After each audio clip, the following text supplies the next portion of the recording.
Mostly मतलब blood circulation अगर सही तरीके से ना हो, कॉजेस पर हम आ जाते हैं, क्यों होते हैं ये, क्यों नीचे जाकर खून जो है एक जगह पर स्टोर हो जाता है, जम जाता है। करेक्ट। तो इस जो लोग ज़्यादातर खड़े रहते हैं या जो लोग ज़्यादातर बैठे रहते हैं, जैसा कि पुलिस ऑफिसर्स हो गए, टीचर्स हो गए या सेल्स बॉय हो गए जिसका काम दिन भर खड़े रह के करना है, या आईटी प्रोफेशनल्स हो गए या डॉक्टर्स हो गए जो यूजुअली बैठे रहते हैं, तो इन लोगों में ये कॉमनली देखने में आता है। और प्रेगनेंसी के दौरान 70% प्रेगनेंसी के दौरान या प्रेगनेंसी के बाद ये वेरिकोस वेन्स डेवलप होते हैं।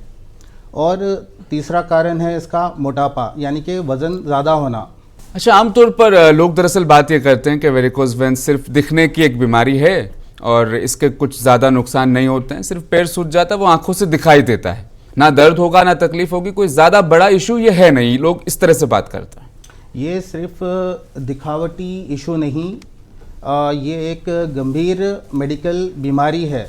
स्टार्टिंग में ये सिर्फ दिखावटी मसला लग सकता है, जैसे कि हल्का हल्का पैरों में दर्द रहना, हल्का हल्का सूजन रहना, हल्का हल्का जलन रहना, और शाम के सुबह में तो नॉर्मल है पैर, पर शाम तक पैर भारी हो रहे हैं, चलने में डिफ़िकल्टी हो रही है।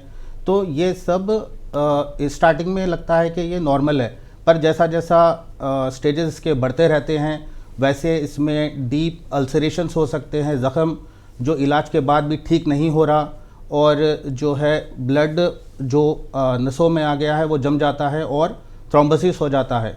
अब इसके बाद इसके अंदर इन्फेक्शन होता है, इन्फ्लेमेशन होता है और पैरों के अंदर भी इन्फेक्शन होता है।